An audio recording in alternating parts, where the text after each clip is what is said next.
Today I'm going to talk to you about the pros and cons of setting up a limited company. Now please be warned, this is not financial advice and I can't advise you in this area. I'm not a tax advisor. I just want to pass on some of the different things I've learned over the time I've been in business. So I'm currently a director of 2 limited companies, and previously I've been an owner of 2 different partnerships. So it's fair to say I've seen things from both sides of the business structure, if you like. If you've got any questions at any time, leave a comment below and I'll get back to you right away. And if you're interested in topics just like this, make sure you subscribe to the channel and turn on that notifications bell. That way you'll be the first to know about the useful videos that we drop every single week. So make sure you watch this all the way through, as it's packed with lots of research. I have the experience of running 2 limited companies, and as mentioned in the past, I've also had partnerships. That's not to say you should take everything I say as gospel. I do get things wrong. I'm just hoping that after watching this video, you're going to know a lot more about this subject. So I get asked all the time about limited companies. So I thought I'd go away, carry out a bit more research, partner that up with what I know to see if I can bring you guys a really useful video. And that's what this channel is all about. So let's talk about the different company structures. Before I go on, I will say this disclaimer again. I'll probably say this a lot. Don't take my advice because I'm not a financial advisor. You should always take the advice of a professional before you make any decisions. But hopefully this will almost prepare you for that conversation. So looking at the different company structure options you've got. So you've got several options. You could be either a sole trader, a partnership, a limited company, or a limited liability partnership, otherwise known as an LLP.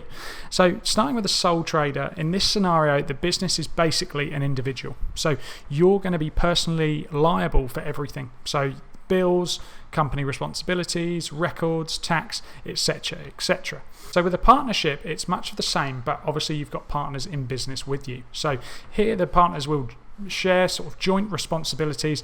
The profit, the losses will all be shared between them, as well as all the responsibilities. With a limited company, the owners are basically known as shareholders. So what's good about this is the company is also a legal entity in its own right, which means the finances are completely separate from that of the owners.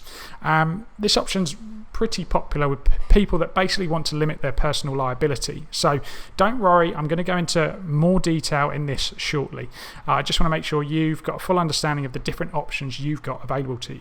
So with a limited liability partnership, otherwise known as an LLP, it's really is the same as the above, but it's a separate legal structure as of that of a limited company. Instead of shareholders or directors, the owners are simply known as members, who both own and manage the business. So the minimum number of members is 2. So usually, in this case, partners are only actually responsible personally for the debts and losses of the partnership to the amount of their initial investment. So this type of structure is usually popular with solicitors, accountants, chartered surveyors, people like that. So which is right for you? Now, I can't answer this question for you. Like I said, I'm not a professional in this field, but I'd advise you to weigh out the pros and cons of each option after you've maybe taken some professional advice and done your own research. When I made this decision, my accountant asked me a few questions which I'm going to relay on to you, so maybe this will get you thinking in a similar way to how I was. So the first question I asked myself was, do I want my personal finances to be separate? Obviously, if I was to go in as a sole trader or a partnership, we really are a joint entity in that respect. So with a limited company or an LLP, these two are completely separate. The second question, do I have the time to set up a company? So a limited company or an LLP is going to require some additional admin. To be honest, we just have our accountant take care of most of the administrative side of the business. The third question I asked myself was, am I happy with the business financials being made public? So that's another thing to think about. With a limited company, most of the records will be made public. And lastly, do I want to limit my liabilities? So if you can find an answer to those questions, the following information is going to help you even more. Remember, please speak to a professional. Do not take my advice because I am not qualified to give you that advice. I just want to see if I can help you guys out. So let's look at the pros of a limited company. Number 1 is a pretty big one with most people: tax. So we all have to pay it, and if you've got a good accountant or you know what you're doing, you're going to try and structure things so you pay the minimal, but pay obviously what you have to pay because it's important, it's the law. None of us want to break the law.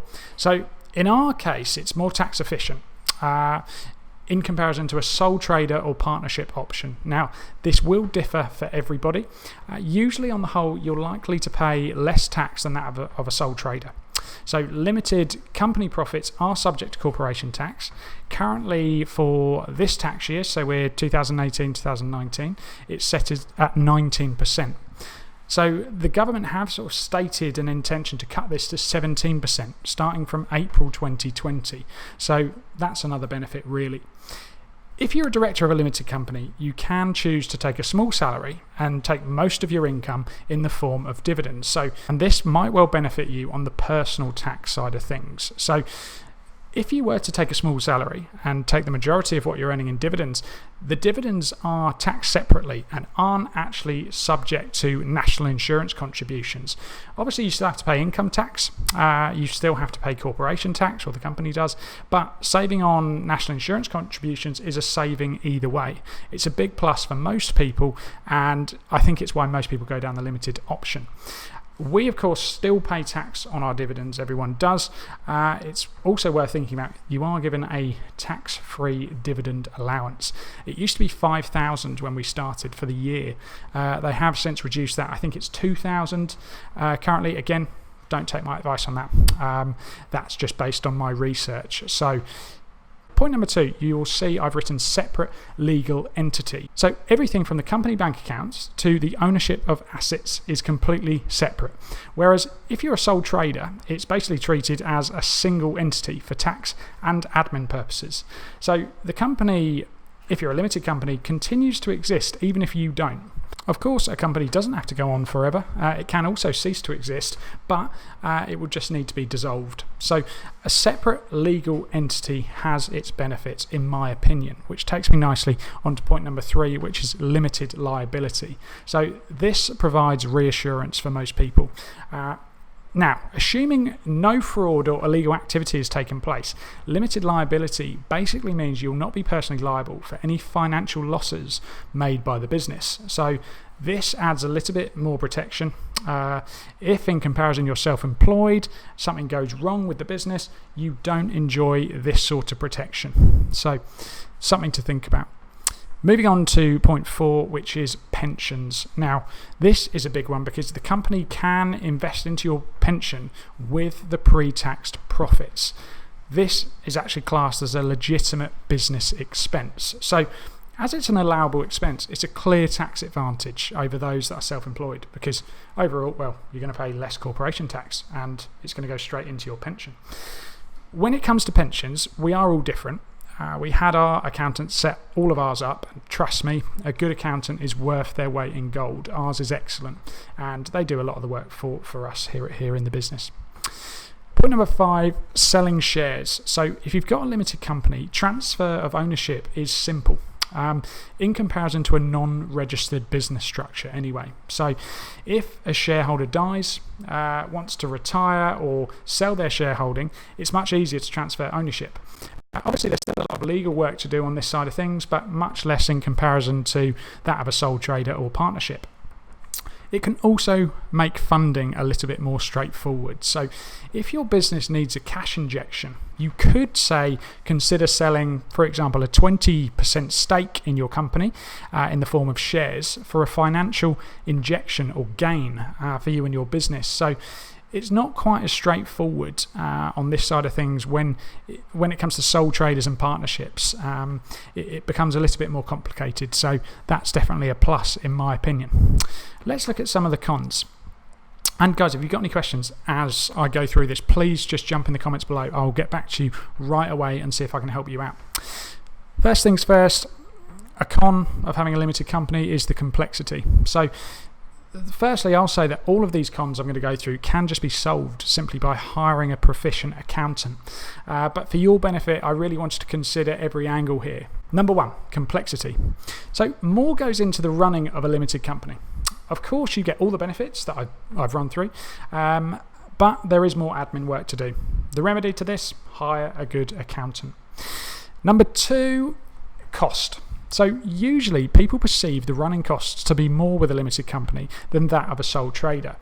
So yeah, I think it will be more expensive, but I think with the benefits considered, I mean, it definitely suits us. So due to the complexities that I mentioned, there'll be additional running costs. So usually accountants will charge slightly more for preparing annual accounts compared to that of a sole trader, but you can actually set up a limited company for as little as £15 or it might even be £12 on the government website. They make it quite easy to do as well.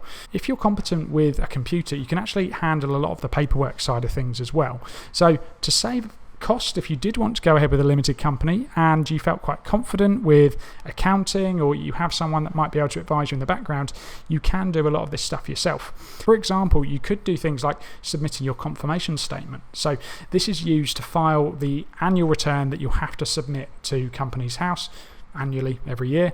So doing extra bits like this will actually save you money. So we hand a lot of these tasks over to our accountant, but if there is any task that makes sense for us to do, our finance director here will sort that out. So yeah, let's move on to the next, which is privacy. So the business basically must publish its accounts to Companies House, which means anyone can go on and look at your financials. Something to think about: your annual accounts and financial reports will be placed in the public domain. Number 4, changes. So if there's any changes with your business, you must inform Companies House. This could be a change of address, shareholders, company details, someone's died. Obviously that one's obvious. I don't know why I keep going on about people dying. So we've had changes in the past and we've always just let our accountant deal with it. So after a brief conversation on the phone, one of us will run through with the accountant what the issue might be.